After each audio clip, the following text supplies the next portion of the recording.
You won't believe what just happened on live TV. With one seemingly harmless question, Joy Behar accidentally backed herself into a corner. But what no one saw coming, Karoline Leavitt struck back with a razor-sharp response that left the entire studio speechless. This is the shocking moment all of America is talking about. And yes, it all started with a single question. Karoline Leavitt stepped onto the set of The View, where the stage lights shone directly on her golden hair. But no light was brighter than her cold, piercing gaze. At that moment, the audience held its breath. A few polite, awkward claps rang out. Some whispered to each other, while others eyed her with a mix of curiosity and skepticism. The air was thick, as if this wasn't a studio, but a battleground. At the host's table, Joy Behar leaned back, a smirk on her face, as if ready for a live takedown. Beside her, Whoopi Goldberg sat with arms crossed, her eyes heavy with doubt. Sunny Holston held a pen, silently observing like a lawyer before a trial. And Alyssa Farah Griffin, a former White House staffer, looked at Leavitt with an unreadable expression, half sympathetic, half probing. Before stepping on stage, a crew member had whispered to her, "They'll try to twist your words, especially Behar. Don't waver." Leavitt only nodded. She knew exactly where she stood, not just on a TV stage, but on the front lines of a war of words. And today, she wasn't fighting for herself alone, but for Donald Trump and the millions watching her every word. Whoopi Goldberg spoke first. Her voice was low, deliberate, as if starting a friendly chat. "Karoline, you're the youngest press secretary in history. What's it like standing between Trump and the media?" Leavitt tilted her head, her eyes calm, and answered without hesitation. "I'm honored. President Trump trusts me to deliver the truth. And I do that for the American people, not to please the media." The audience stirred. A few nods, a few skeptical glances. The tension began to crack. Sunny Holston jumped in, her tone sharper, laced with the edge of rebuttal. "Trump's new immigration order is throwing millions into chaos. Do you think that's fair?" Leavitt didn't flinch. Her gaze locked onto Sunny, her voice firm. "Fairness is protecting American workers. We're facing $150 billion in losses annually due to illegal immigration. President Trump doesn't apologize for putting America first, and neither do I." She emphasized each word, making Sunny raise an eyebrow and jot something down. Scattered applause broke out, but Leavitt could feel Behar's eyes like a hawk watching its prey. Alyssa Farah Griffin, with her experience working for Trump, asked a softer question. "You're young, a mother of one. How do you balance the pressure of the White House?" Leavitt smiled, showing a hint of warmth for the first time. "My family is my strength. My husband supports me, and I work for my child's future. And the future of every American's children." The answer made Alyssa nod, but Behar cut in, her tone dripping with sarcasm. "Oh, how touching. But let's be real, is working for Trump just about getting on TV?" The entire studio burst into laughter, but Leavitt didn't waver.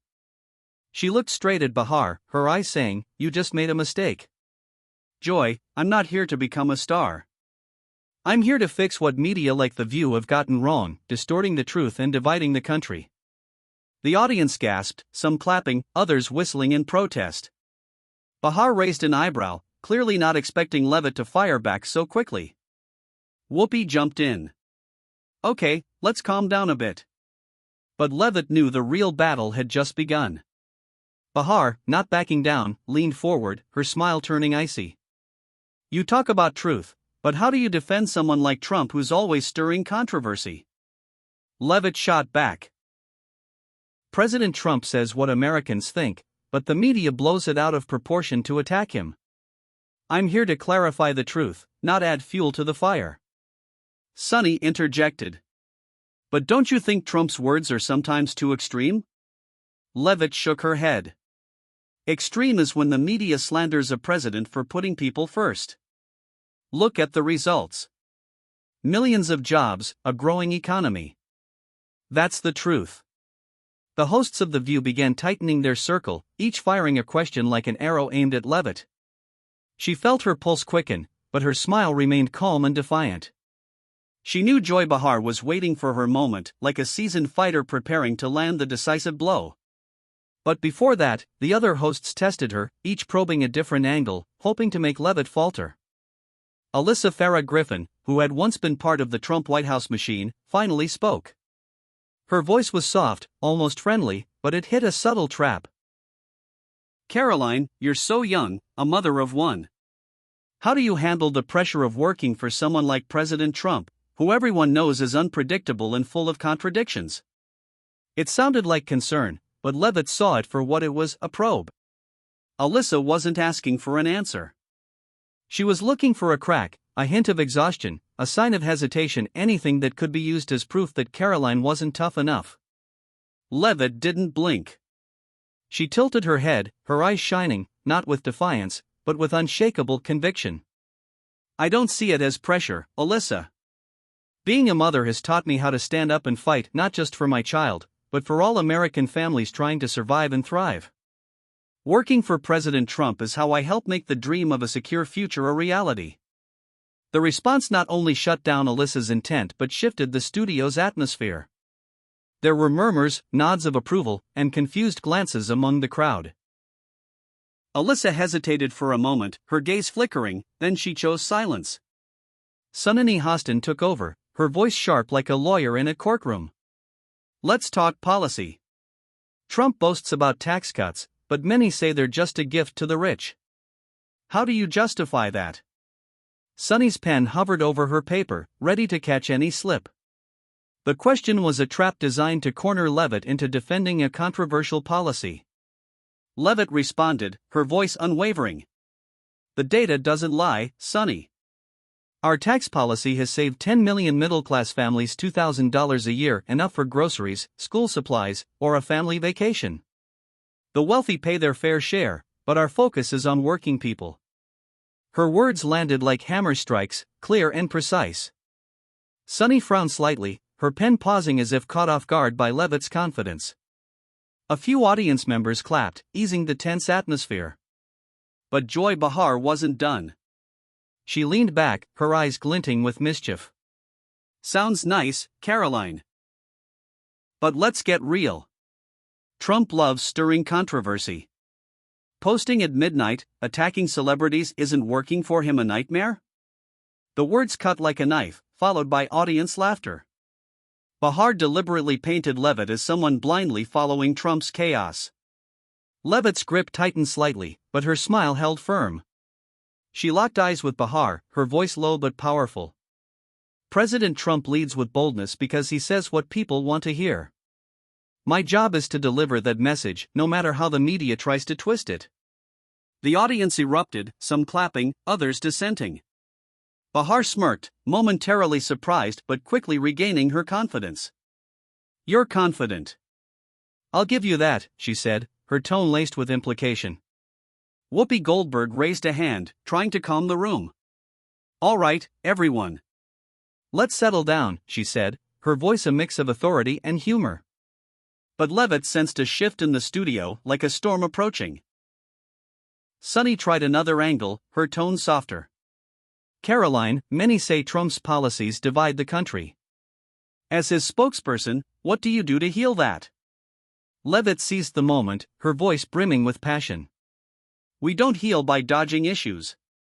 We create jobs, strengthen security, and provide opportunities. That's how President Trump unites Americans, through action, not empty words. The audience exploded again. Some cheering, others shaking their heads. Sunny jotted something down, her expression unreadable. Behar cleared her throat, her voice slow, each word chosen to inflict maximum damage. Karoline, you once dreamed of being a journalist, didn't you? A truth seeker. So why work for someone like Trump, who calls the press the enemy of the people? Or is it because he sees you as a pretty rose, as he often says about young women? The question detonated like a bomb in the studio. The audience gasped, some laughing loudly, others covering their mouths in shock. Behar's remark didn't just attack Leavitt's loyalty to Trump, it targeted her appearance, implying she was chosen for looks rather than ability. It was a double blow, both political and personal, designed to rattle Leavitt or force her into a weak defense. All eyes turned to Leavitt. Whoopi Goldberg frowned slightly, as if wanting to intervene, but choosing silence. Sunny Hostin stopped writing, her pen hovering over the paper, waiting to see if Leavitt would crumble or fight back. Alyssa Farah Griffin, with a neutral expression, tilted her head, analyzing Leavitt's response. The audience whispered, some chuckling along with Behar, but most held their breath, awaiting the pivotal moment. Behar, confident in her attack, leaned back in her chair, her smile widening as if she'd already secured victory. But Leavitt didn't waver. Her lips curved slightly, not in fear, but with the confidence of someone about to turn the tables. She took a deep breath, her eyes locking onto Behar's as if seeing through her sarcasm. Joy, you want to talk about truth? I'll give you the truth. But first, let me answer your question clearly. She paused, letting the silence amplify her strength. The audience was drawn to her every word. The studio was so quiet you could hear a pin drop. Behar, sensing the shift in the air, tried to interrupt to maintain control. I mean, don't you see the contradiction? A future journalist working for someone who's anti-press. Her tone still dripped with sarcasm, but there was a hint of urgency, as if she feared Leavitt would flip the script. The audience murmured, some chuckling, but Leavitt raised her hand slightly, signaling she wasn't done. The small but commanding gesture made Behar pause, her lips pursing tightly. Leavitt leaned forward, her gaze never leaving Behar. You want to know why I work for President Trump? Not because of my looks, not for fame, but because I believe in what he's doing for this country. She emphasized each word, her voice resonating from deep within, holding the audience captive. As for your question, Joy, I think it shows exactly what's wrong with the media today. They'd rather attack personally than discuss what really matters. A few audience members clapped, the applause spreading, making Behar frown slightly. Whoopi Goldberg, sensing the momentum shifting toward Leavitt, tried to intervene. Okay, everyone, let's keep it calm and move on, she said, her voice both serious and soothing. But Leavitt wasn't done. She looked directly at Behar, her voice lowering as if addressing the entire studio. You want the truth, Joy?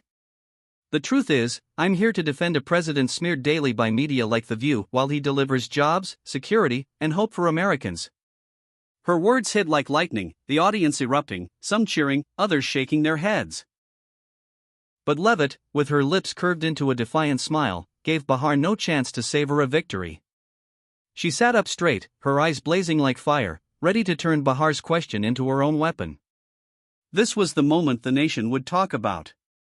The moment Leavitt didn't just respond, but obliterated Behar in front of millions. Leavitt took a deep breath, her voice ringing out, not loud but sharp as a blade. Each word chosen to pierce Behar's smugness. Joy, you want to talk about truth? Let me tell you, and this audience, the truth The View never mentions. She paused, letting the silence amplify her words' power. Behar, for the first time, leaned back slightly, her smile faltering as if realizing she'd ignited a storm. I wanted to be a journalist because I believed in the power of truth, Leavitt continued, her voice rising and falling like a heartfelt speech. But I realized that media like The View don't seek the truth. You pick stories that fit your narrative, twisting President Trump's words to make him the villain. I work for him because he dares to stand up to that hypocrisy. The audience began to murmur. Some cheering, scattered applause rising from corners of the room. Leavitt didn't stop. She leaned forward, her eyes locked on Behar as if pulling her into a battle she couldn't win. And about my appearance, I'm here not for how I look, but for what I do. I've worked on Trump's campaign since 2020, traveling the country, meeting people, hearing their stories. I stand in the White House today because I understand them, not because of any compliment from the president. Her words were like a gust of wind, blowing away the doubts Behar tried to sow. The audience erupted, applause spreading, making Behar frown slightly, her hand tightening around her pen.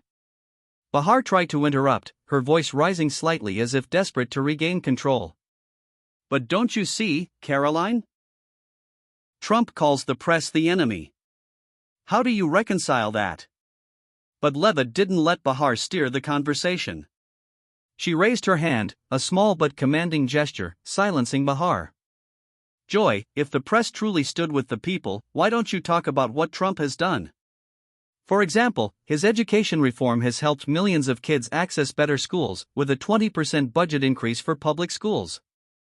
She cited the figure, her voice brimming with conviction, making Sunny Hostin look up as if surprised by Leavitt's preparedness.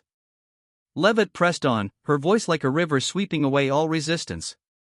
Media like The View love focusing on drama. But Americans want to hear about results. They want to know about jobs, schools, the future. I work for Trump because he delivers those. And I'm here to tell the story you don't want to tell. The audience erupted again, applause thundering, some standing up, causing Behar and the other hosts to exchange uneasy glances. Whoopi Goldberg shook her head slightly as if to say, she's owning the stage. But Leavitt wasn't done. She shifted gears, her voice sharper like an arrow aimed straight at The View. And let's talk about today's media. While you're busy with personal attacks, people like me and millions of influencers on social media are bringing the truth directly to the people. We don't need shows like this to mediate, because Americans are smart enough to find out for themselves. Her words were like a punch, making Behar freeze, her smile completely gone. The audience roared, some cheering, others shaking their heads, but no one could deny Leavitt's power. Behar, now clearly cornered, tried to regain her composure. You make it sound nice, Karoline, but don't you think Trump's a bit over the top, calling the press the enemy? Her voice weakened, lacking its earlier sarcasm. Leavitt smiled, a relentless smile. If the press stopped twisting the truth, maybe the president would call you friends. But with questions like yours, Joy, I think he's right. The remark was a final dagger, sending the audience into another frenzy. Applause echoed through the studio. The View stage was like a whirlwind had just swept through. The audience's applause thundered, mixed with cheers and a few dissenting whistles. Karoline Leavitt sat there, back straight, a slight smile, but eyes still sharp, like a warrior who just vanquished her opponent. Her speech, a perfect counterattack to Joy Behar's trap question, had turned the studio upside down. Behar, usually sharp and never conceding, now sat silent, hands clasped tightly, her eyes showing rare unease. The audience was still buzzing, some standing to clap, others whispering as if unable to believe Leavitt had turned Behar's question into an opportunity to dominate. Whoopi Goldberg, as the moderator, quickly spoke up to restore order. All right, everyone, let's give the studio some air, she said. Her voice a mix of humor and sternness, trying to cool the blazing atmosphere. But her glance toward Behar seemed to check if her colleague was okay. Behar, though trying to maintain a calm expression, was clearly struggling to regain her footing. She cleared her throat, but her voice lacked its earlier biting sarcasm. Karoline, you're impressive, she said, but the compliments sounded forced, almost coerced. The audience chuckled lightly, but the tension remained taut as a bowstring. Sunny Hostin, sensing the shift in power in the studio, decided to pivot. Karoline, let's talk about Trump's controversial comments. For instance, he publicly criticized Taylor Swift on social media, calling her obsessed. As his spokesperson, how do you handle moments like that? Sunny's question was gentler, but still a challenge, testing whether Leavitt could maintain her stance or stumble while defending Trump's contentious remarks. Leavitt tilted her head, her eyes flashing with confidence. Sunny, President Trump is straightforward. He says what he thinks, and Americans love that. About Taylor Swift, it was a joke blown out of proportion by the media to create drama. My job is to clarify the context so people understand his real intent. She spoke with a calm but convincing tone, like a teacher explaining a simple lesson. The audience murmured, some nodding, others frowning, but no one could deny Leavitt's finesse. Alyssa Farah Griffin, with her perspective as a former Trump staffer, jumped in with another question. But Karoline, comments like that could alienate Swift's fans or entire voter groups. Do you ever advise Trump to tone it down a bit? Alyssa's question carried curiosity, as if she wanted to know if Leavitt dared to challenge her boss. Leavitt smiled, a smile both friendly and resolute. I'm not here to change President Trump, Alyssa. He is who he is, and that's why millions support him. My job is to make sure his message reaches people undistorted by sensational headlines. Her words were like a cool breeze, easing the tension while retaining their strength. The audience clapped again, cheers spreading, making Alyssa nod as if acknowledging Leavitt's sharpness. Behar, unwilling to let Leavitt keep dominating, tried to reclaim the stage. Karoline, you talk about messaging, but don't comments like Trump's about Swift hurt his image? Her voice was less sharp now, but she still probed, hoping to find a weak spot. The audience fell silent, waiting to see how Leavitt would respond. Leavitt didn't blink. Joy, President Trump's image is built on his actions. Creating jobs, strengthening security, helping American families. A joke about a celebrity doesn't change that. If the media spent more time talking about his achievements, maybe Americans would be less distracted by petty drama. Her response hit the mark, leaving Behar stunned, unable to counter.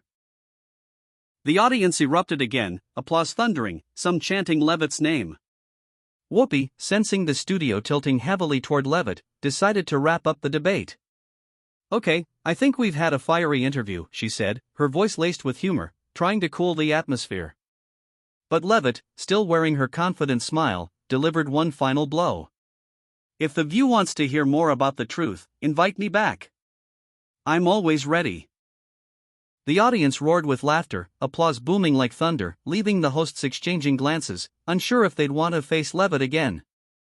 Just hours after Karoline Leavitt left the stage, her showdown with Joy Behar exploded on social media, spreading like wildfire across a dry field. The video of Leavitt shutting down Behar with her sharp speech and Behar's flustered moment became the centerpiece of social platforms, racking up millions of views, comments, and shares. Leavitt, from a young press secretary, became a symbol of confidence and strength not just in America, but beyond, reaching as far as China. Meanwhile, Behar and The View struggled to handle the fallout, facing mixed reactions from the media and public. On X, a short clip capturing Leavitt's response to Behar's trap question garnered millions of views in hours. One user wrote, "Karoline Leavitt just schooled Joy Behar. This is why we need people like her." Another posted, "Behar thought she could take down Karoline, but ended up embarrassing herself." Memes spread rapidly, with images of Behar sitting silently, captioned, "When you try to set a trap but get shut down." Trump supporters turned Leavitt into a hero, praising her as a warrior defending truth against biased media. But not everyone agreed. Some users criticized Leavitt, calling her too aggressive or blindly defending Trump. The debate raged for days, with thousands of posts splitting opinions. Conservative outlets like Fox News ran the video with headlines like, "Karoline Leavitt destroys Joy Behar on The View," drawing millions of views. Comments flooded in with support. "She's America's new political star," or "Behar picked the wrong fight." Meanwhile, liberal outlets like CNN and MSNBC offered their takes. A CNN commentator called Leavitt's responses staged performance to impress Trump's base, while MSNBC criticized her for disrespecting the press. Yet even these critiques inadvertently boosted Leavitt's visibility, as the videos kept circulating, making her a hot topic across platforms. TikTok, with its young audience, took the story to new heights. Short videos splicing Leavitt's takedown of Behar, set to dramatic music, spread like wildfire. One TikTok user created a video with the text, "When you think you'll win, but meet Karoline Leavitt," racking up over 2 million likes. American teens began calling Leavitt the Queen of Clapbacks, creating videos mimicking her confident demeanor. Users dubbed her America's Fierce Girl, captivated by her poise and how she stood up to Behar. One comment read, "She talks like a warrior, fearless." This viral wave turned Leavitt into an international phenomenon, a rare feat for a press secretary. Meanwhile, The View and Behar faced intense pressure. The next day, Behar tried to respond on a new episode of the show. She stood before the audience, her voice attempting to maintain confidence. "We had an interesting interview with Karoline Leavitt," she said, pausing for audience applause. "But let me be clear, a free press is the cornerstone of democracy, and we won't stop asking tough questions." Her words won some audience support, but on social media, they were overshadowed by Leavitt's performance. An ex-user wrote, "Behar is trying to save face, but it's too late." Leavitt won. Posts mocking Behar continued to flood in. Mainstream media was divided.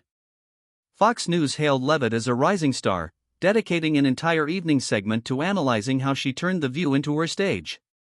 In contrast, outlets like the New York Times and the Washington Post criticized Leavitt, claiming she dodged substantive questions and merely echoed Trump's talking points. But whether supportive or critical, every article mentioned her name, solidifying Leavitt's image as an undeniable force. Political commentators began comparing her to famous press secretaries in history, predicting she'd become a powerhouse in American politics. The biggest impact was on Trump supporters. Leavitt became a symbol of resistance against biased media, a young woman daring to take on giants like The View. Trump's rallies began using her image, with posters proclaiming, "Karoline Leavitt, the voice of truth." She received thousands of messages from citizens, from single mothers to business owners, thanking her for voicing their thoughts. One wrote, "Karoline is who we need, fearless, uncompromising." The White House office door closed behind Karoline Leavitt. Soft light from the window fell on her face, now tinged with contemplation. Her showdown with Joy Behar on The View was over, but its ripples flowed like a rushing river, drawing millions of eyes worldwide. Leavitt sat in her chair, her hand lightly brushing her phone where notifications kept pouring in. She smiled, not for the sudden fame, but for the feeling of fulfilling a greater mission, speaking for those the media ignored. Her battle with Behar wasn't just personal.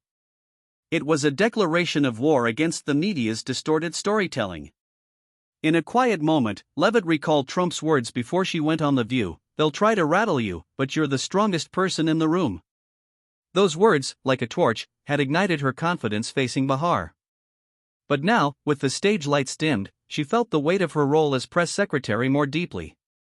Every word, every glance carried the responsibility of representing Trump and millions of his supporters. She thought of her young son at home, the late nights preparing speeches, and wondered, could she change how Americans view the media? The answer, she knew, lay in moments like The View, where she turned Behar's question into an opportunity to speak the truth. In another corner, Joy Behar stepped out of the studio after the next day's broadcast, where she tried to defend her reputation. In the makeup room alone, Behar looked in the mirror and sighed softly. She didn't say it aloud, but deep down, she admitted Leavitt was no easy opponent. "She's sharp," Behar muttered, as if talking to herself. "But I'll never agree with Trump." Behar's resolve, though notable, couldn't hide the truth that Leavitt had won in the public's eyes. Behar knew this showdown would be remembered as a rare defeat for her, a small scar in her long career. Leavitt, at just 27, proved that youth was no barrier. She brought a fresh breeze not only to the White House but to how Americans view politics. She wasn't just a spokesperson but a storyteller, using sincerity and sharpness to connect with the public. Her clash with Behar was proof a young woman with fierce conviction could shake a legendary show like The View. She thought about the future, the challenges ahead, and told herself, this is just the beginning. The story of the showdown between Karoline Leavitt and Joy Behar on The View vividly reflects the polarization in American society today, where media platforms and social media amplify every opinion, from fervent support to harsh criticism. Leavitt, a young press secretary, faced Behar's trap question about the media and her appearance. But she didn't just defend herself. She turned the tables, making The View's stage a platform for her perspective. Her response, sharp, confident, and grounded in data like education reform or taxes, showed the power of preparation and belief in personal values. Meanwhile, Behar, a media icon, was left flustered when Leavitt called out The View's bias, exposing the fragility of those who rely on sarcasm without solid arguments. The viral spread of the showdown on social media underscored how the American public judges individuals based on their performance under pressure. The lesson is clear: in a polarized society where every word can be twisted, one must be armed with knowledge, confident in their values, and ready to engage with opposing views. Like Leavitt, we must learn to turn challenges into opportunities, not letting emotions override reason. Whether you're a student debating in class, an employee pitching ideas, or just someone on social media, prepare thoroughly. Speak your truth, and don't fear facing the Behars in life. Sincerity and resolve, as Leavitt showed, will leave a mark even in a noisy, divided world.